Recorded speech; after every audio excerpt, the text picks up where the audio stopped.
Thousands of years ago, the Great Pyramids of Egypt rose high above the desert sands. Yet everything about this ancient and magnificent civilization that once ruled the land of Egypt remained a mystery until the 13th of July, 1799. On that day, a French soldier made a discovery about 35 miles east of Alexandria during Napoleon Bonaparte's campaign in Egypt. He uncovered a massive stone, and carved upon it was a language that had been dead for thousands of years. Translations later revealed that this single stone was the key to unlocking the secrets of an entire civilization. Egypt is the gift of the Nile. These were the words of Herodotus, the most famous of ancient historians. The Nile was the artery of life itself. It gave Egypt its water, allowing crops to be cultivated, which in turn led to the rise of one of the world's greatest civilizations. Along the narrow strip of the Nile Valley, the river divided the land into two banks, creating a fertile environment for human settlement. The origins of this great valley go back to the Miocene epoch, when geological forces shaped the river's path into the form we see today. The resources provided by Egypt's geography played a crucial role in the birth of the state. Each year, the Nile's annual flood spread rich, fertile soil east and west across the land. Over centuries, layers of silt accumulated, renewing the earth. When the waters receded, the new season of agriculture began. And because of this cycle, Egypt became one of the very first agricultural societies in all of human history. By the end of the Paleolithic age, the people of Egypt were producing flint tools, arrows, spears, stitched clothing made of hides and bones, and even pottery. Researchers, using carbon-14 dating, confirmed that wheat and barley were harvested as early as 4600 to 4250 BC, on the edge of the Fayum, during the Neolithic period. Later, people began building huts of reed and clay, planting grain in the fertile soils along the Nile. Ancient Egypt itself was divided into two lands, Upper Egypt and Lower Egypt. Lower Egypt lay in the north, where the Nile split into multiple branches forming the Great Delta. Upper Egypt stretched far south, reaching Aswan. Around 3000 BC, the two kingdoms were united under the rule of King Narmer. But even after unification, each land kept its own symbols, the tall white crown of Upper Egypt and the red crown of Lower Egypt.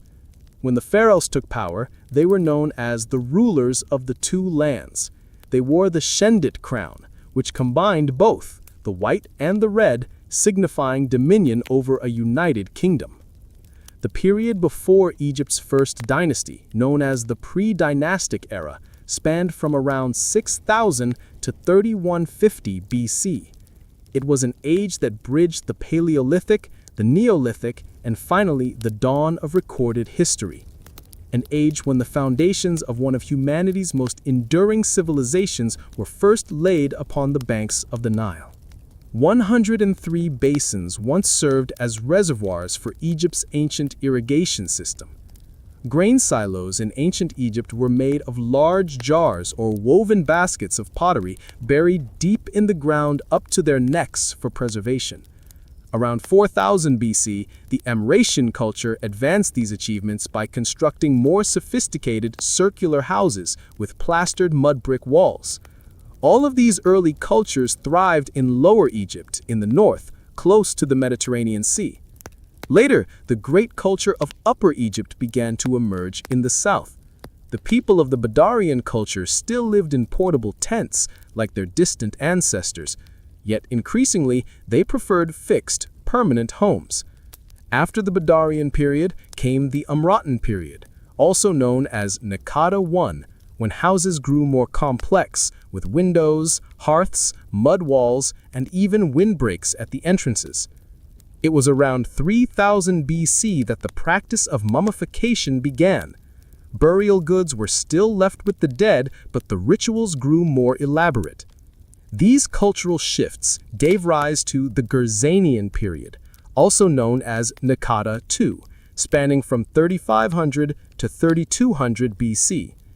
This was the era when Egypt first opened its doors to trade with foreign lands, inspiring change in culture and art.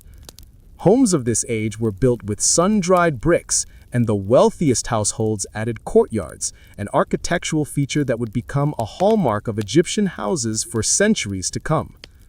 The city of Abydos, just north of Naqada, soon became an important burial site. Here, massive tombs were constructed, forming what came to be known as the City of the Dead. At first, these tombs were built of mud brick, but later they were carved in massive blocks of limestone.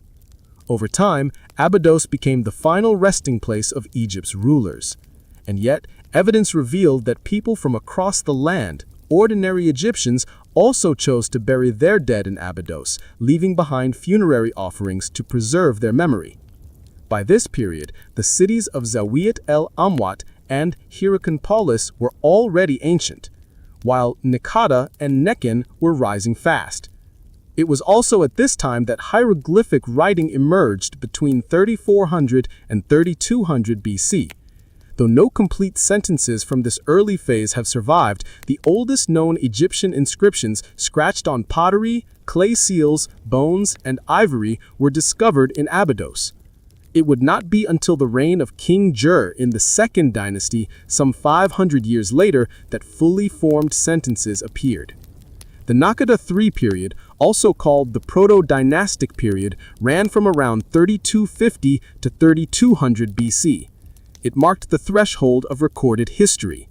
With expanding trade, communities flourished and populations grew in both Upper and Lower Egypt. Small villages of mud brick dwellings evolved into larger cultural centers, cities that soon began to compete and often to clash over trade goods and access to water. In Upper Egypt, the three principal cities were Thinis, Naqada, and Nekhen. Thinis ultimately defeated Naqada and eventually gained dominance over Nekhen. These conflicts are remembered through the legendary Scorpion Kings. Some researchers believe Scorpion I, Scorpion II, and Ka were the last rulers of this semi-royal period before the rise of Narmer, the Great Unifier. Narmer's victory brought Upper and Lower Egypt together for the first time in history, establishing Egypt's first dynasty. This marked the beginning of the early dynastic period, around 3150 to 2613 BC, the dawn of Egypt's recorded history. During this age, Egypt was unified under a central authority. Kingship itself took on a divine nature. A distinct Egyptian culture emerged with the flowering of writing, art, and science. The first of Egypt's great kings was Menes, thought to have come from Thinis or Hierakonpolis. He consolidated Upper Egypt by defeating neighboring cities before leading his armies north to conquer Lower Egypt around 3150 BC. To strengthen his power, Narmer's son married a princess from Lower Egypt, uniting the royal families. He also led campaigns into Canaan and Nubia, expanding Egypt's borders. He sponsored large-scale building projects and oversaw the growth of cities, shaping the future of the nation. His son, Hor-Aha, succeeded him around 3100 BC. Hor-Aha carried forward his father's legacy, expanding militarily and encouraging trade. But he also revealed a deep devotion to religion and the concept of the afterlife. It was during his reign that the great mastaba tombs first appeared. Hor-Aha was followed by his son Dir around 3050 BC, who in turn was succeeded by his son Djet around 3000 BC. Djet's queen, Mernith, became one of the most remarkable figures of the dynasty. After her husband's death, she ruled as regent for her infant son Din, or perhaps as a pharaoh in her own right. Her reign marked the first time in history that a woman is known to have ruled Egypt. Around 2990 BC, King Din began his reign, remembered as one of the greatest rulers of the first dynasty. He reigned for 50 years. His reputation as a strong and effective king came from economic growth, military campaigns, and political stability, achievements reflected in the ambitious building projects of his era. The reign of Egypt's earliest kings set the stage for a unified nation. The first pharaoh to be depicted wearing both the white crown of Upper Egypt and the red crown of Lower Egypt symbolized his rule over a united land. He was succeeded by King Dir and then King Semerkhet, both of whom faced difficult reigns marked by unrest. The dynasty came to an end with the fall of King Ka'ah, whose heirs struggled for the throne until Hotep Sekhemwi emerged victorious. He founded Egypt's second dynasty. Internal conflict, gaps in the records, and later misinterpretations have obscured much of the Second Dynasty's history, which spanned roughly 2890–2670 BCE. No fully reliable dates exist for its rulers, and many names appear to echo earlier kings. Hotep Sekhemwi, whose name means "the two powers are at peace," is a prime example. His inscription suggests that he may have risen to power after suppressing rival princes following Ka'ah's death. Yet his name also appears at Ka'ah's tomb, implying he was responsible for the king's burial and already bore the name before any succession conflict. Hotep Sekhemwi's successors attempted to restore order. King Raneb, also known as Nebra, was the first pharaoh to associate his name directly with the gods, forging a sacred bond between king and deity. Later, King Peribsen broke with tradition by replacing the falcon of Horus on his royal seal with the symbol of Seth. Some early scholars claim this marked the rise of monotheism, but evidence suggests otherwise. His loyalty to Seth was likely a political maneuver to distinguish himself from rival factions. Whatever the reason, his reign was prosperous, marked by thriving trade, religion, and the arts. Peribsen's successor, Khafre, perhaps his son, reunited Upper and Lower Egypt after years of division. His rule restored stability and set the stage for the Third Dynasty. The Third Dynasty began with King Djoser, remembered above all for his step pyramid at Saqqara. The exact identity of his predecessor, Sennacht, remains uncertain, as his name survives only on fragmentary king lists and a few scattered artifacts. Djoser's reign, however, is far better documented. He commissioned numerous monuments, waged campaigns in Sinai, and maintained the unity of Egypt. The step pyramid at Saqqara is considered the first true pyramid in Egypt. Designed by Djoser's brilliant vizier and architect, Imhotep, it began as a simple rectangular tomb, or mastaba. But Imhotep envisioned something greater, a series of stacked mastabas, each smaller than the one beneath it, forming a six-tiered pyramid. Unlike earlier mud brick tombs, the step pyramid was built from massive limestone blocks, some carved with decorative patterns of reeds and trees. Upon completion, the pyramid rose to nearly 60 meters, the tallest structure of its time. Imhotep himself became legendary. He was not only an architect, but also a physician, priest, and scholar. In later centuries, he was deified as a god of medicine, worshipped in both Egypt and Greece, where he was associated with Asclepius, the Greek god of healing. Although Djoser's pyramid was looted in antiquity, only the king's mummified foot was found when archaeologists entered the tomb. It remains a masterpiece of design and vision. The labyrinth of underground passages and chambers represented one of the earliest attempts to safeguard a pharaoh's eternal rest. The innovations of the Third Dynasty laid the foundations for what came next. Later kings would refine pyramid construction, building the buried pyramid and the layer pyramid. These experiments paved the way for the Great Pyramids of the Fourth Dynasty, the Age of the Pyramids, when King Sneferu perfected the craft and his successors raised the colossal monuments at Giza that would captivate the world for millennia. The Great Pyramids of Giza were constructed during the reigns of the Fourth Dynasty kings Khufu, Khafre, and Menkaure. Historical records from this period, spanning the 4th through 6th dynasties, are limited. Scholars often say that the history of this era is literally written in stone. It is, above all, an architectural history. Through statues and their inscriptions, tomb complexes, and funerary temples, archaeologists have pieced together the names of kings and glimpses into their reign. One of the most important discoveries came from the pyramid complex of King Unas, the last ruler of the 5th dynasty. His tomb contained the first pyramid texts, intricate inscriptions and illustrations that shed light on Egyptian religious beliefs during this time. The Old Kingdom was marked by a highly unified artistic style. Sculptures, reliefs, and tomb decorations reflected a consistent aesthetic that symbolized the ideals of the age. Although paintings and literature also flourished, sculpture and architecture dominated. The most iconic works of art from the Old Kingdom are, of course, the pyramids of Giza and the Great Sphinx, both of which survive to this day. Smaller monuments, crafted with the same precision and care, testify to the remarkable skill of Egyptian artisans. Later generations revered Old Kingdom art and architecture as the pinnacle of Egyptian culture. Religion was deeply intertwined with these monuments. Egyptians believed that to be reborn in the afterlife, one had to be buried in Egypt. Those who died abroad were often brought back by their families so the proper rituals could be performed. Only through burial in the homeland could the soul cross into eternity. The construction of the pyramids demanded an unprecedented level of organization and bureaucracy. At the top stood the pharaoh, regarded as divine and ruling with absolute authority. Yet the king could not govern alone. The educated elite, scribes, administrators, and priests, formed the backbone of the state. They managed taxation, labor, military expeditions, and public works. Beneath them were the vast numbers of skilled artisans and laborers whose work made the great monuments possible. The position of vizier, comparable to a prime minister, emerged early in the Old Kingdom.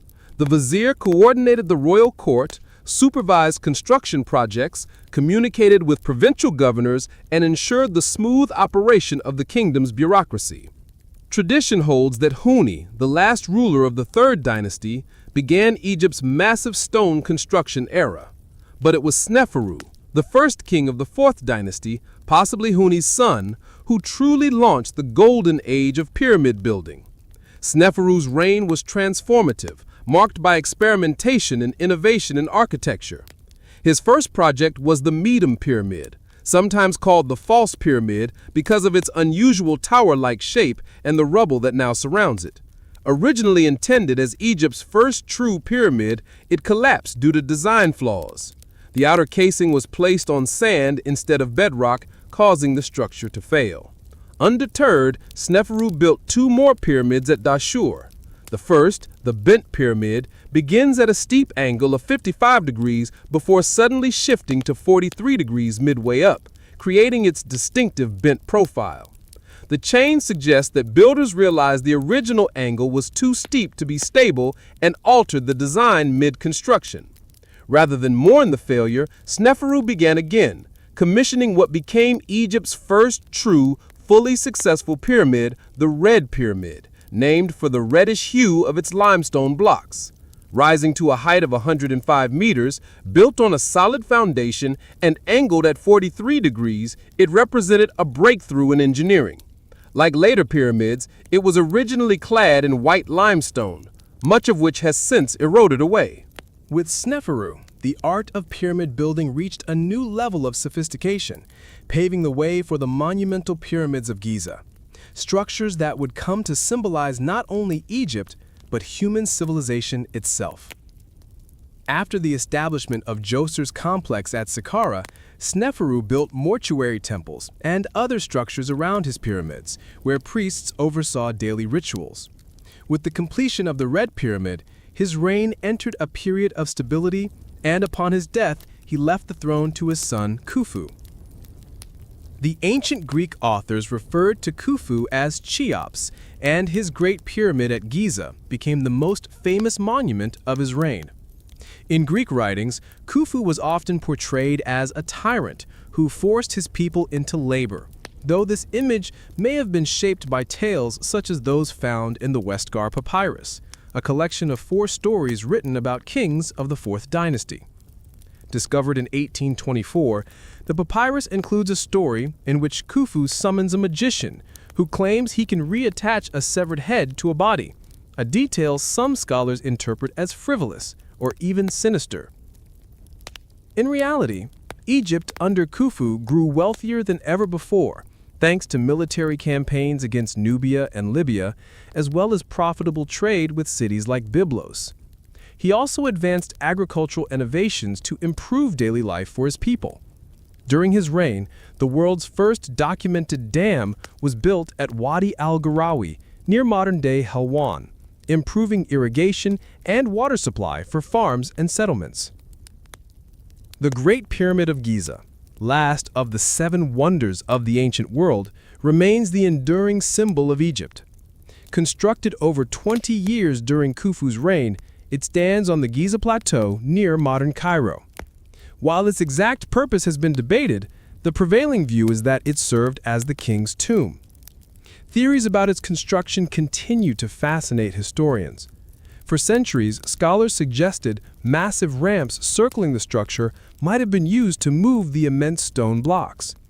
Yet increasing evidence points to techniques so familiar to the ancient Egyptians that they left no detailed record of them. The pyramid's intricate internal passageways and chambers, along with the nearby Osiris shaft, continue to fuel speculation and mystery. One man in particular, Hemiunu, Khufu's vizier and close relative, played a central role. As overseer of the Great Pyramid's construction, he managed thousands of workers and was buried near the pyramid itself. The workforce was composed of skilled craftsmen and unskilled laborers employed by the state. Some were repaying debts or fulfilling service obligations, while others were compensated for their time. During the annual Nile flood, when fields were underwater and agriculture was impossible, the government provided work for farmers on monumental projects. These laborers hauled stones, raised obelisks, and built temples and pyramids, the wonders that still inspire awe today. After Khufu's death, the throne passed not to a direct heir, but to a family member named Djedefre. Though he was Khufu's son, he seems not to have been the designated successor. Some scholars credit Djedefre with constructing the Great Sphinx of Giza, while others attribute it to his brother and successor, Khafre. The Sphinx, the largest monolithic statue in the world, depicts a reclining lion with the head of a king. While traditionally identified as Khafre, some researchers argue it may represent Khufu. Nevertheless, Khafre's reign is best known for his pyramid, the second largest at Giza. His pyramid complex, nearly as equal in scale as Khufu's, reinforced his authority. Egyptian records suggest he continued his father's policies, concentrating power within the royal family and exerting firm control over law and governance. After Khafre's death, the succession faltered. Djedefre's son Baka briefly ruled, but lasted less than a year before Khafre's son Menkaure took the throne. Both Greek writers and Egyptian inscriptions praised Menkaure as a benevolent ruler. Like his predecessors, Menkaure built his pyramid at Giza, although it was significantly smaller than those of his father and grandfather. This marked a turning point in the Old Kingdom. The vast resources that had fueled Khufu's Great Pyramid were no longer available, forcing Menkaure to scale down. Still, he sought to establish a monument equal in dignity to those of his ancestors. Menkaure's son and successor, Shepseskaf, died while the pyramid complex was still under construction, disrupting the royal succession. Despite Menkaure's 30-year reign, he was unable to complete the projects left by Khufu and Khafre. The unfinished pyramid complex symbolized both the glory and the fragility of the Old Kingdom, as resources dwindled and Egypt edged towards decline. The decline in royal resources, which many historians attribute to dwindling supplies, marked the end of the Fourth Dynasty. Shepseskaf, successor of Menkaure, completed his father's pyramid at Giza, but was himself buried in a relatively modest mastaba at Saqqara. As noted earlier, while the kings devoted vast resources to their funerary monuments, these temples and sanctuaries increasingly came under the authority of priests rather than the king himself. Although Giza is now a desert plateau on the outskirts of Cairo, in antiquity it was a bustling city of the dead, inhabited by the living who served and maintained it. During Menkaure's time, Giza contained priests' residences, tombs, workers' housing, shops, breweries, and workshops, everything that made it function like a small town. Civil life in ancient Egypt was vibrant. At the base of society were peasants who did not own the land they worked or the houses they lived in. The land belonged to the king, nobles, priests, or wealthy officials, While the peasants typically worked for the landowners, cultivating and harvesting crops, much of which went to the owners, while the farmers kept a small portion for themselves. Many had private gardens, tended by women of the household, while men labored in the fields. This lowest class sustained the resources on which the civilization depended, and also formed part of the workforce that built Egypt's pyramids and monuments. During the Nile's annual inundation, when agriculture was impossible, men and women were employed in royal building projects. Far from being slaves, this labor was often rewarded, and no literary or archaeological evidence supports the claim that Egypt's great monuments were built by forced labor. Monumental construction gave peasants opportunities to rise in status. Skilled painters and sculptors were in high demand and earned more than unskilled laborers who hauled stones. Others advanced through crafts such as pottery, producing bowls, jars, and household items. Skilled carpenters could prosper by making furniture, tables, chairs, beds, and chests. Painters decorated elite houses, temples, and tombs. And brewers, sometimes women, were highly valued for producing Egypt's most popular drink, beer. Beer was the daily staple of Egyptian life. Workers at Giza received rations of beer 3 times a day. The drink was associated with the god Osiris, believed to have offered it to humanity, while the goddess Tenenent presided over brewing. Marriage in ancient Egypt was largely a secular institution. Parents arranged most unions, regardless of class, with girls typically marrying around the age of 12 and boys around 15.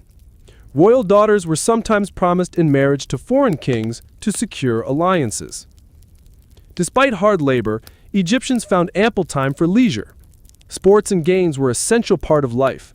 Hockey, handball, archery, swimming, tug-of-war, gymnastics, rowing, and even water jousting, a playful naval battle on small boats where competitors tried to push each other into the Nile.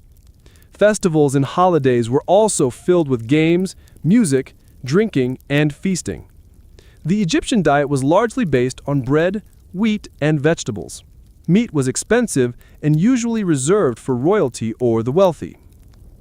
The 4th dynasty ended with Shepseskaf's short reign, giving way to the 5th dynasty, an era of more modest ambitions. Known as the Dynasty of the Sun Kings, many of its rulers' names incorporated that of the sun god Ra.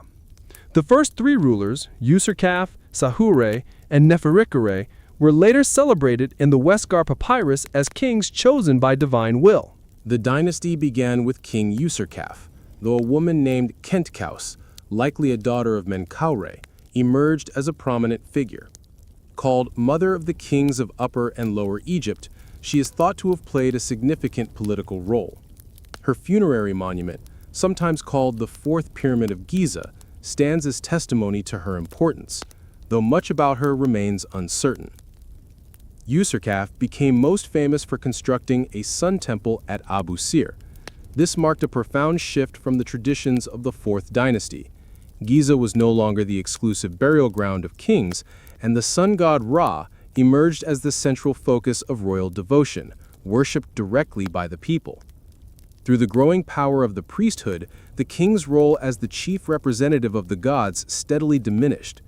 Userkaf was succeeded by his son Sahure, who built his funerary complex at Abusir, near the Sun Temple.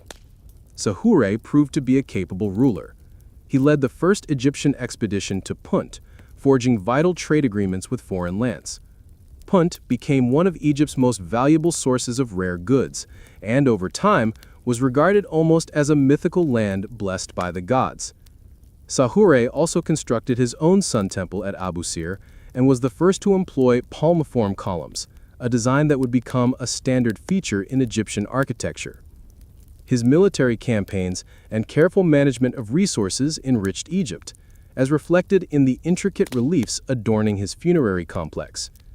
He was followed by his son Neferikare Kakai, remembered in inscriptions as a just and respected ruler, though little else is known of his reign.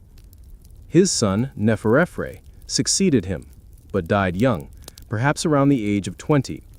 After him came Shepseskaf, whose reign was brief before the throne passed to Nusare Ini. During Nusare's reign, the priesthood of Ra gained even greater influence. The growing bureaucracy of temples and funerary cults also placed heavy financial burdens on the royal treasury, which was responsible for their upkeep. Nusare's successors, Menkaure Kayu and then Djedefre Isesi, continued the tradition of sun temples, but Djedefre marked a turning point. Djedefre, who reigned in the late 25th to mid-24th century BCE, was not clearly related to Menkaure, but may have had dynastic ties. To stabilize Egypt's economy, he implemented sweeping administrative and priestly reforms. He rejected the costly practice of building a new sun temple and reduced the number of priests required to maintain funerary cults. Djedefre also dispatched a second expedition to Punt, enriching Egypt further and strengthening foreign ties. Most importantly, he promoted decentralization, granting greater powers to local officials in Memphis and beyond. Djedefre was succeeded by his son Unas, whose reign is notable for a singular innovation: the pyramid texts. Carved on the walls of his tomb, these inscriptions represent the first major corpus of religious texts in world history, depicting the king's union with Ra and Osiris. By the time of the 6th dynasty, however, the authority of the king had already diminished. Local officials and nobles were building tombs more elaborate than the royal ones. The first king, Teti, was reportedly assassinated by his own guards, according to the historian Manetho, an act unimaginable in earlier times. He was succeeded by Userkere, possibly implicated in the plot, whose reign was brief. Next came Pepi I, who attempted to restore central authority.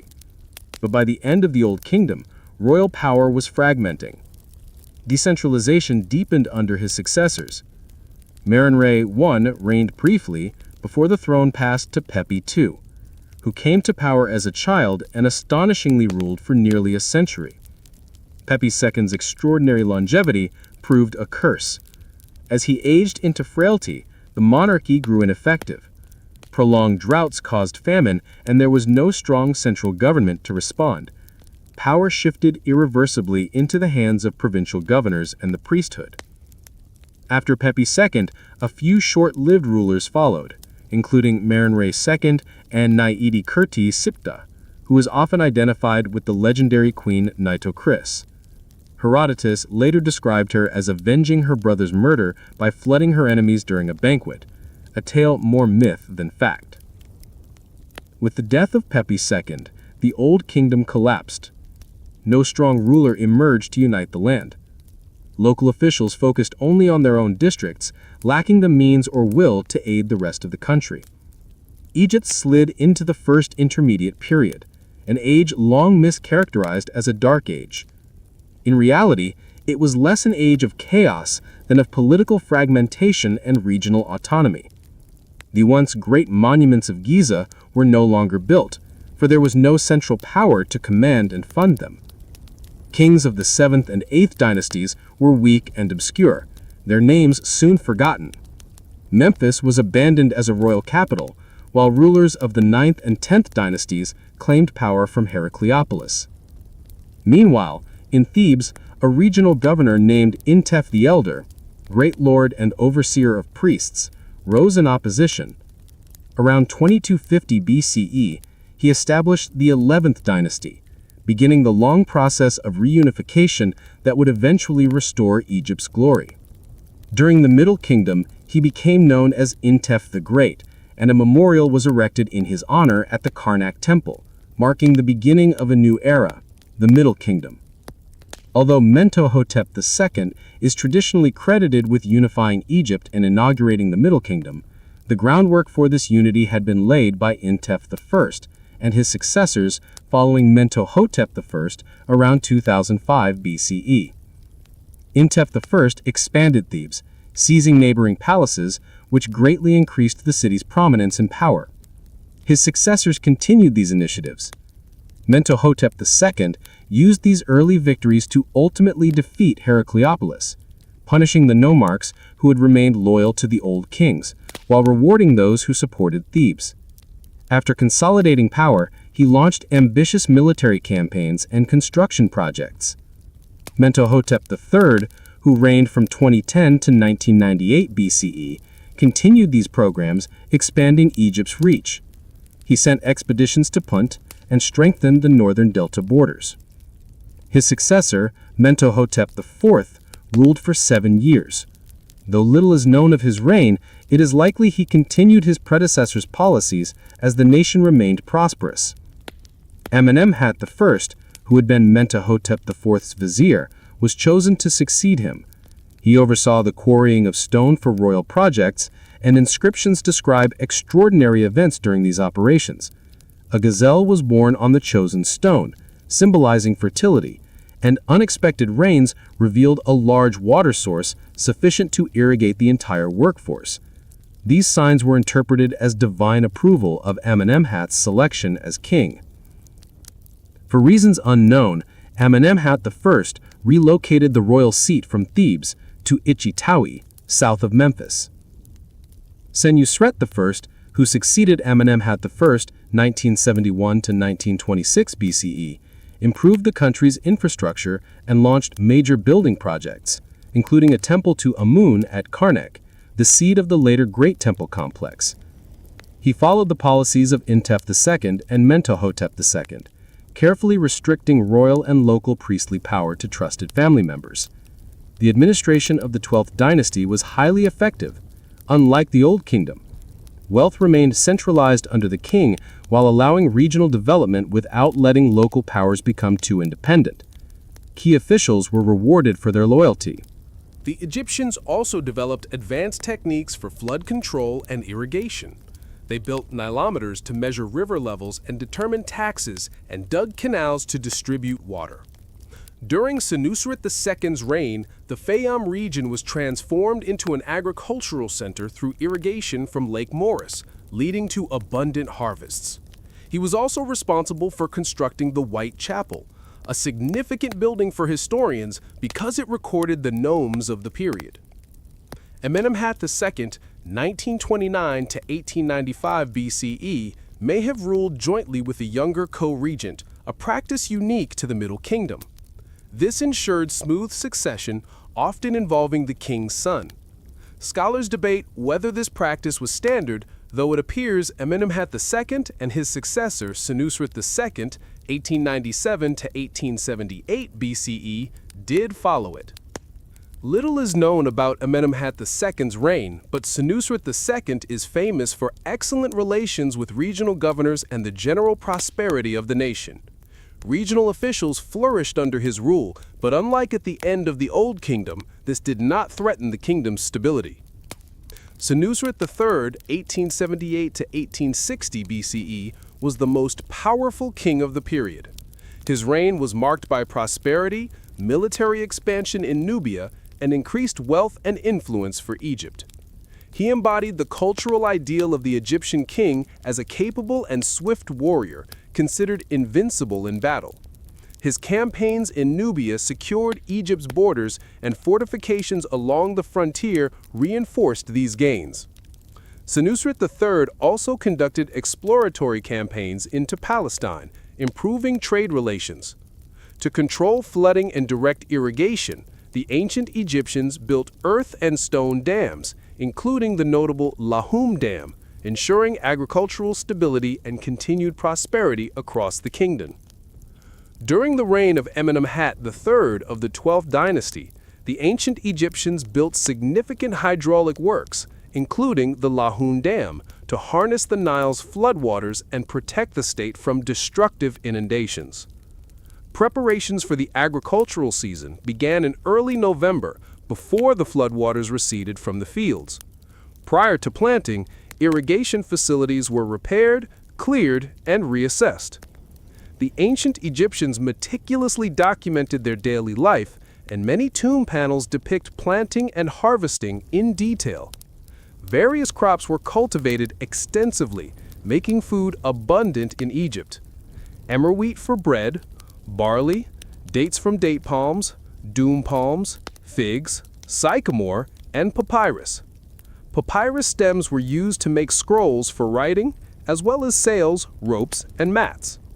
Farmers employed tools such as the shaduf, a hand-operated lever with a bucket and counterweight, used to lift water from the Nile or canals for irrigation. People often wonder how ancient civilizations moved massive statues and built colossal monuments without modern technology. Tomb scenes of high officials provide some answers. For example, Djedefre of the 12th Dynasty is depicted moving a 6.8-meter-tall statue with the help of 172 men using ropes and a slipway, assisted by flooding the path with water. Unfortunately, no trace of the statue has been discovered. Amenemhat III did not achieve major military victories, but constructed many monuments, including his father's extensive mortuary temple at Hawara, known as the Labyrinth. His successor, Amenemhat IV, 1815 to 1807 BCE, continued his father's building projects and conducted several military and commercial campaigns, expanding trade with cities in the Levant such as Byblos. Joint rule was intended to ensure smooth succession, but Amenemhat IV lacked a male heir. After his death, the throne passed to his sister or possibly wife, Sobekneferu, 1807 to 1802 BCE, Egypt's first female ruler since the early dynastic period. The 12th dynasty ended when she died without an heir. The 13th dynasty emerged with Sobek-hotep I, 1802 to 1800 BCE, and became the wealthiest and strongest in the Middle Kingdom. These rulers maintained the policies of the 12th dynasty and preserved national unity, but lacked the personal authority of previous kings. Lower Egypt began developing its own political structures. The second intermediate period began as rulers of the 13th dynasty shifted the capital from Egyptua to Thebes in Upper Egypt, weakening their hold over Lower Egypt. Amenemhat I, 1991 to 1962 BCE, established a small settlement at Avaris in the far north, which developed into a commercial center with access to the sea and overland routes to Sinai and Palestine. During the 13th dynasty, active trade and migration brought Semitic peoples to Avaris, who eventually became wealthy and powerful enough to exercise political authority. These people were known as the Hyksos. The term Hyksos is uncertain in origin. Some theories suggested they were refugees fleeing invasions from Western Asia, though this has largely been dismissed. Egyptians used the term Asiatic broadly for outsiders from the Levant to Mesopotamia. By the late 13th dynasty, Egyptian kings stopped reinforcing Nubian frontier fortresses. Troops previously stationed there remained in situ, becoming permanent residents who acted as intermediaries between Thebes and the Kingdom of Kush. With Egyptian neglect in the south, as in the north, its influence grew and border security weakened. By this period, many rulers in the final part of the 13th and 16th dynasties were not native Egyptians, or at least lacked Egyptian names. Many are known only from ceremonial inscriptions or fragmentary king lists, making the chronology uncertain. The Hyksos established economic dominance over the eastern delta and expanded northward, negotiating treaties with local rulers and acquiring significant territories. They assumed political authority and, once settled in Avaris, integrated Egyptian customs, clothing, and religious practices, adopting the worship of Egyptian gods within their own rituals. They established the 15th dynasty in Egypt. Upon the eventual expulsion of the Hyksos, the invading Egyptians destroyed all traces of their rule. Few Hyksos kings are known by name. One of the most notable was Apophis, also called Apuphes, whose Egyptian name associated him with the serpent god Apep, an enemy of Ra. At the same time that the Hyksos rose to power in northern Egypt, Nubians gained authority in the south. Upper Egypt remained centered in Thebes, but was confined between the Hyksos in the north and Nubians in the south. According to sources, Apophis, king of the Hyksos, 1580 BCE, wrote to King Seqenen-Re Tau, demanding the removal of a hippopotamus pool east of the city that disturbed his sleep. The request was likely connected to Theban practices of hunting hippos, which held religious significance for the Hyksos. Tau saw this as a challenge to his independence and marched on Avaris. His mummy suggests he was killed in battle. Following these events, Kamose, Tao's son, continued the fight against the Hyksos. In inscriptions, he lamented paying taxes to Asiatic rulers and dealing with northern and southern foreigners. He launched a major attack on Avaris, describing a swift and terrifying assault that supposedly made Hyksos women barren and destroyed the city completely. Though these accounts are likely exaggerated, the Hyksos retained control of Lower Egypt for 3 more years. Finally, Kamose's brother, Amhos, succeeded him and ultimately expelled the Hyksos from Egypt, destroying their capital at Avaris. This marked the reunification of Egypt and set the stage for the new kingdom, with the remnants of the Hyksos retreating to the Levant. Amhos I besieged Avaris for 6 years until the Hyksos finally fled to Syria. What happened to them afterward remains unknown. Amhos I not only founded the 18th dynasty, but also inaugurated the new kingdom, marking the era of the Egyptian Empire. During this period, Egypt established a professional army to prevent any foreign power from ever dominating its lands again. The victories achieved in this period built the foundation for the new kingdom, an unprecedented age of prosperity and success. Amhos I constructed some of Egypt's most unforgettable monuments and expanded its territory, ensuring security by fortifying strategic settlements along the borders. His campaigns against the Hyksos extended Egyptian forces into Palestine and Syria, while he also led military expeditions southward against the Kingdom of Kush in Nubia.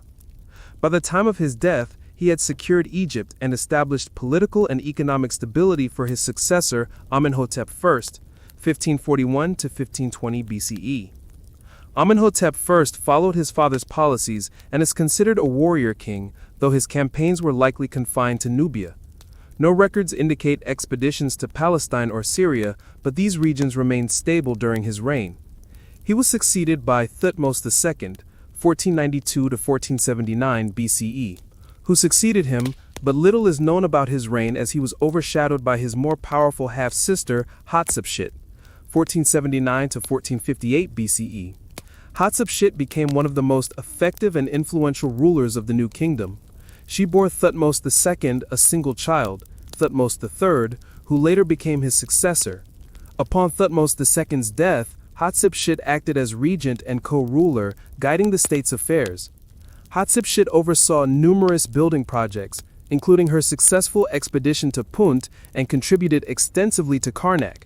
Her projects in southern Nubia maintained peaceful relations, and her construction initiatives were so remarkable that later pharaohs appropriated them, as her name remained inscribed on all her monuments, including her grand complex at Deir el-Bahari. Obelisks erected in various temples symbolized the sun god Ra. Many of these obelisks, real or replicated, exist worldwide today. Hatshepsut also commissioned the unfinished obelisk at Aswan, and likely intended it to accompany what became the Lateran obelisk in Rome, originally erected at Karnak. Thutmose III inherited a wealthy and secure state in 1458 BCE and swiftly consolidated it. He is credited with founding the Egyptian Empire, defeating neighboring kingdoms and extending Egypt's control further than ever before. Using the chariot introduced by the Hyksos, bronze weapons, and improved military strategies, he conducted at least 17 separate campaigns over 20 years, subjugating territories from Libya to Syria and expanding southern control from the Wadi Boan region to Kerakos. After Hatshepsut's death, Thutmose III assumed full power. Believing him inexperienced, the king of Kadesh in Syria incited a rebellion in the Egyptian province of Canaan, rallying support from other regions to overthrow Egypt. The alliance gathered at Megiddo. Thutmose III led his army from Thebes to Megiddo, choosing a narrow strategic route instead of the wider, easier path. He surprised his enemies, entered the valley behind their defensive positions, expelled them, and laid siege to the city. Thutmose III documented the campaign with the help of his military scribe, Janani, whose accounts were inscribed on the walls of the Great Temple of Amun at Karnak and elsewhere. The enemy, referred to repeatedly, was the king of Kadesh, although the term also applied to all who joined the revolt. After Megiddo, Thutmose III subdued the rebels and secured Canaan, extending Egypt's control over all of Syria and the Mitanni territories in Mesopotamia. He was succeeded by Amenhotep II, 1425 to 1400 BCE, who inherited a strong and secure kingdom, focusing on construction projects and signing peace and trade agreements with foreign nations. Thutmose IV, 1400 to 1390 BCE, continued these programs. His famous dream stele recounts how he ascended to the throne, although some view him as having seized power. He is also credited with restoring the Great Pyramid of Giza. Amenhotep III, 1386 to 1353 BCE, ruled Egypt at the peak of its artistic, political, and economic prosperity. His reign was one of the wealthiest in Egyptian history, marked by extensive construction projects, diplomacy, and cultural patronage. During this period, the priests of Amun amassed great wealth, sometimes exceeding that of the king. Amenhotep III sought to balance their influence by promoting the worship of Aten, a minor solar deity, but the plan largely failed, though Aten would become central under his successor. Amenhotep IV, later known as Akhenaten, initiated radical religious reforms, abandoning traditional Egyptian gods to establish Aten as the sole deity. He moved the capital from Thebes to Amarna, marking the Amarna period. His wife, Nefertiti, is renowned for her iconic bust.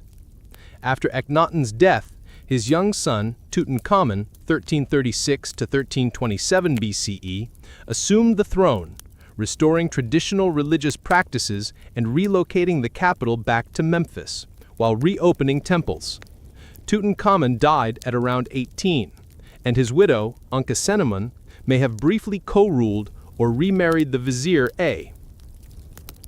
Horemheb, 1320 to 1295 BCE, restored traditional Egyptian religion, demolished monuments of Akhenaten, and reasserted central authority.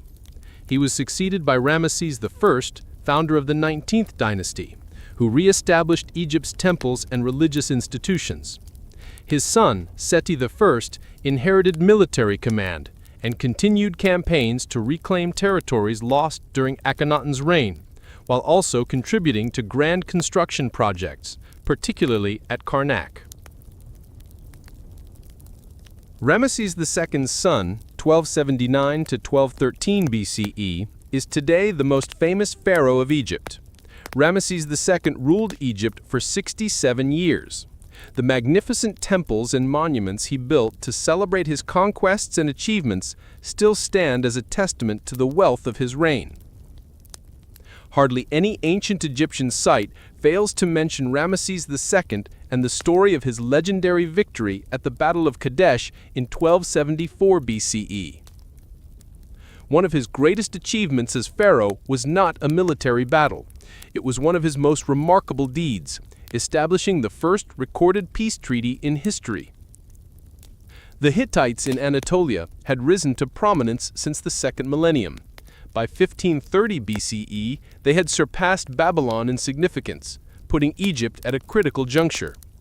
Messages of intent were sent to the king of the 18th dynasty, Akhenaten, who neither responded nor paid attention to Hittite activity along Egypt's borders.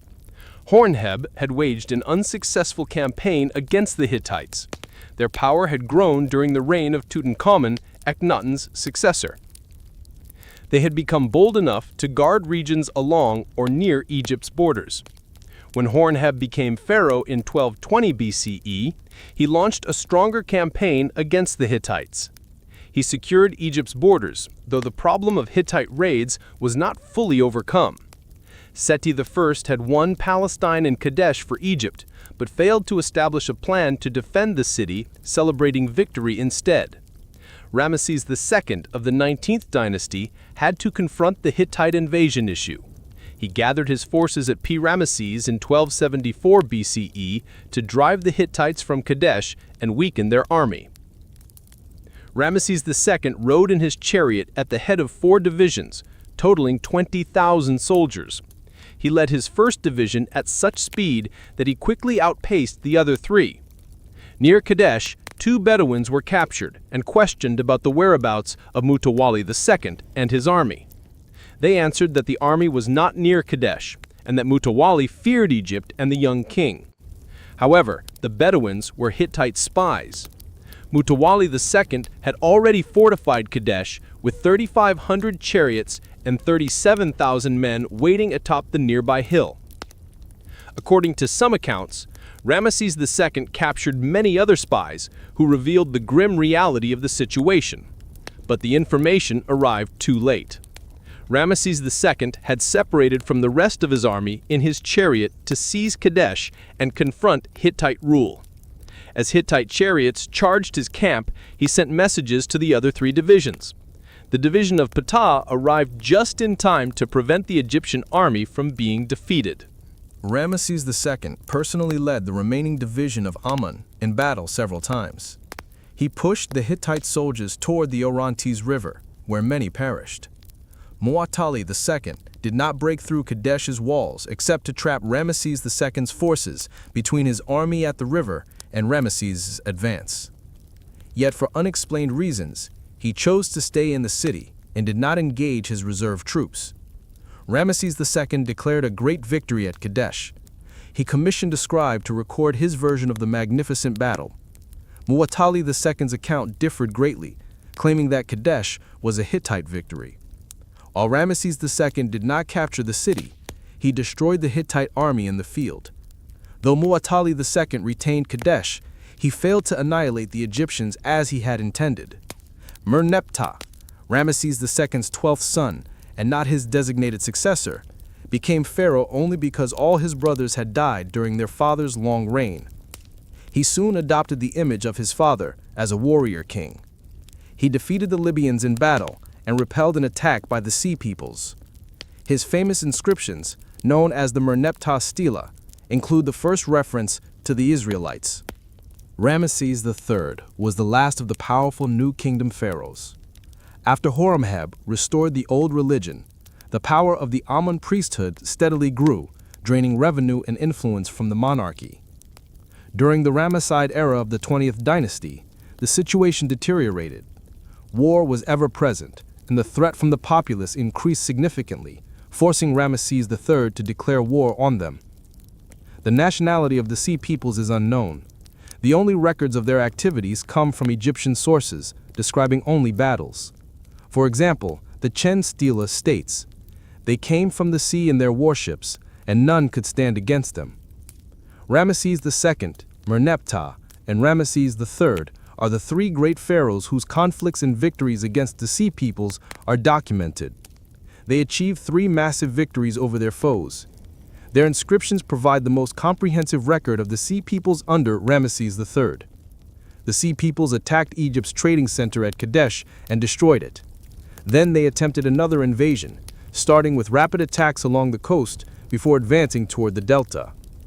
In 1080 BCE, Ramesses III subdued them, though they returned with renewed strength. Well aware of his ancestors' battles with these people, he chose not to engage in direct field combat.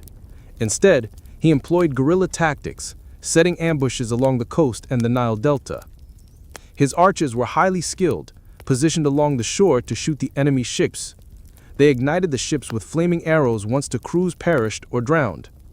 After repelling the naval invasion, Ramesses III focused on the remaining land forces, using the same tactics.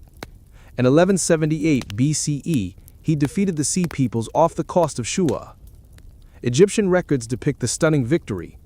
Many Sea Peoples were slain, others captured, forced to join the Egyptian army and navy, or sold into slavery. Though Ramesses III saved Egypt from invasion, the battle was extremely costly.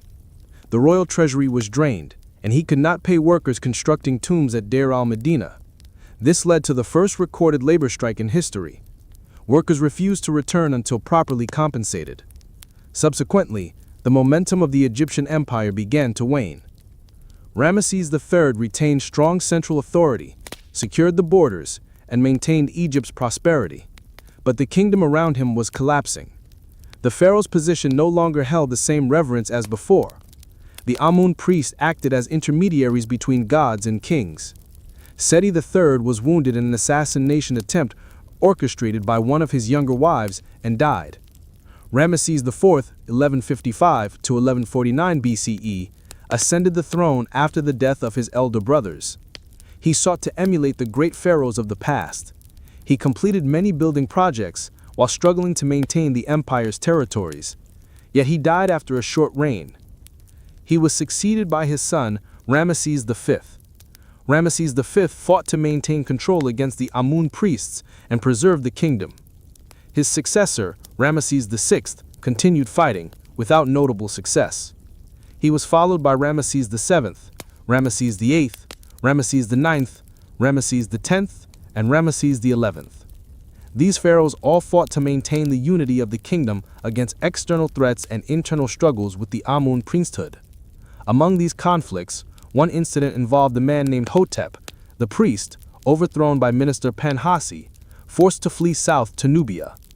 What is certain is that the Amun priest retained immense power, reaching the throne and ruling the country. Smindes, 1077 to 1051 BCE, ruler of Lower Egypt from Tanis, buried Ramesses XI, following Egyptian custom. He asserted his legitimate right to rule by moving the capital from Pi Ramesses to Tanis. By this time, the priests of Thebes were strong enough to assert their authority. The nation was divided. Tanis controlled Lower Egypt, Thebes oversaw Upper Egypt. Contrary to popular belief, this division did not result in civil war. Smindes maintained oversight, but controlled only Lower Egypt, not the larger part of the country. He ruled roughly during the same period as High Priest Herihor, 1080 to 1074 BCE. Herihor commanded the military like all senior Amun priests, but had little influence outside Thebes. This became the prevailing model for much of the Third Intermediate Period. Power of individual kings was strengthened at the expense of the central government. Both Tanis and Thebes failed to exert significant influence over the nation. Public annals attributed to Libyan rulers were also created by Shoshank I, 943 to 922 BCE, after unifying Egypt and beginning military campaigns reminiscent of the Egyptian Empire. Shoshank I reformed the administration of Tanis and the priests of Thebes. Priestly positions were no longer hereditary, but filled by nomination from the king, including the selection of the wife of the god Amun. His military campaigns revitalized Egypt's economy, bringing the state closer to the Old Kingdom. Osorkon ascended the throne in 872 BCE and maintained the nation's cohesion. Yet after his reign, Egypt was divided into distinct kingdoms: Heraclion, Tanis, Sais, Memphis, Heliopolis in Lower Egypt, and Thebes in Upper Egypt. To the south, the Kushite ruler Kashta, 750 BCE, observing Egypt's weakness, moved to exploit it. Kashta admired Egyptian culture and made Napata his capital, fully Egyptianizing his territories. He maintained strong trade relations with Thebes and was well versed in procedures for appointing priests. He strengthened his son's control over the Nubians in Upper Egypt, and when the kings of Lower Egypt protested, he led a large army against them.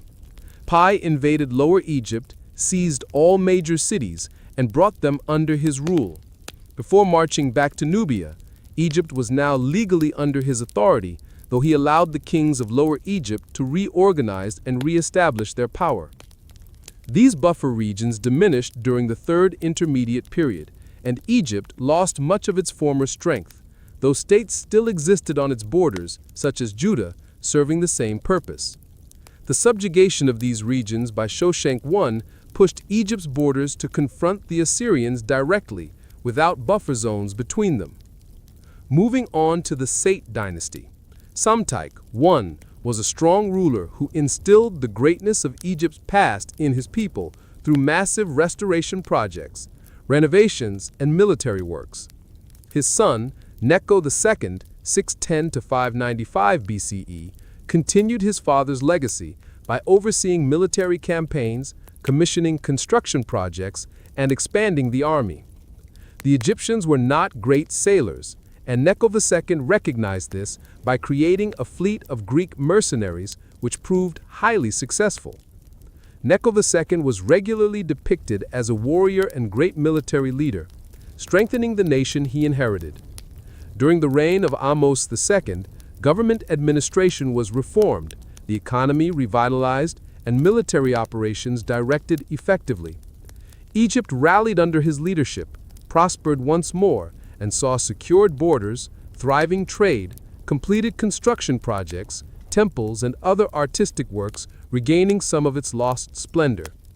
His son, Psamtik III, 566 BCE, succeeded him, but was a young and inexperienced king, unprepared for the challenges he faced.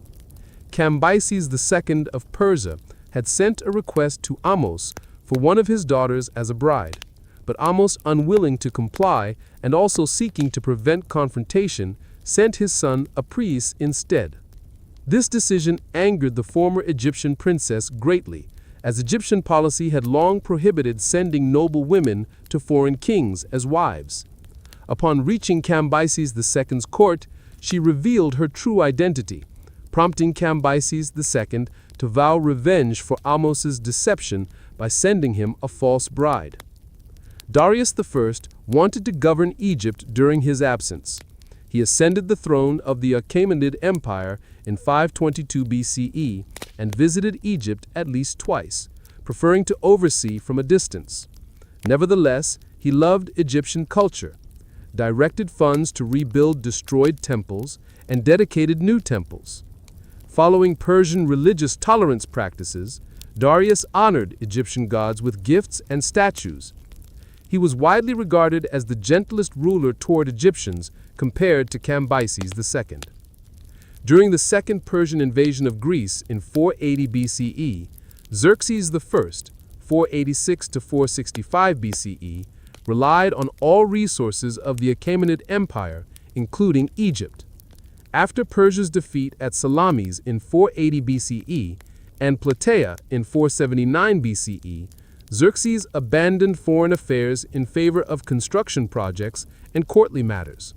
He was succeeded by Artaxerxes I, 465 to 424 BCE, who fought for 6 years to suppress the first major Egyptian revolt led by Inarus II, the royal Libyan son of Psamtikes IV. Encouraged and assisted by Athens from 460 to 454 BCE. Although Persia ruled Egypt during the 27th and 31st dynasties, Egyptian culture remained alive. The Scythe rulers briefly restored Egypt's former glory before Persia reconquered it. Resistance to Persian control was evident throughout this era, and Egypt flourished under Persian rule, as the Persians respected local culture. Rulers like Amirtius of the 8th dynasty, Necho I, and Necho II led the nation, commanded forces, and participated in construction projects following the great pharaoh's example. Whatever revolts occurred against Persian authority, the Second Persian conquest did not last long. Philip II of Macedon, 359 to 336 BCE, defeated the Greek city-states and brought them under Macedonian control. When he was assassinated in 336 BCE, he had been preparing a major campaign to subdue Persia, leaving all necessary resources to his son, Alexander.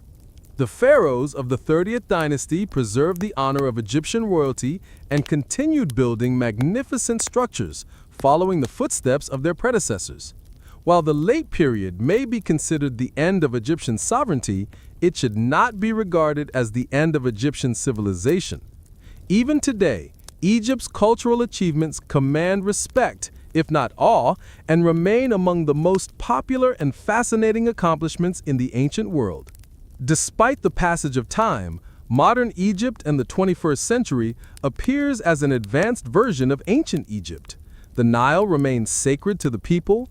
Traditional festivals like spring celebrations continue. Cuisine is inspired by authentic ancient dishes, and traditions persist. The last form of the ancient language, Coptic, is still used in church prayers alongside the Arabic dialect. Modern Egyptians revere their heritage, as seen in events like the transfer of mummies to the Museum of Civilizations and the reopening of the Avenue of the Sphinx in Luxor. They build new cities, carve roads to improve trade through desert highways, and are on the verge of opening the world's largest museum. Daily excavations reveal discoveries that could lead to finds comparable to Tutankhamun's tomb in 1922. This land remains an endlessly fascinating enigma, captivating people worldwide with its history and allure.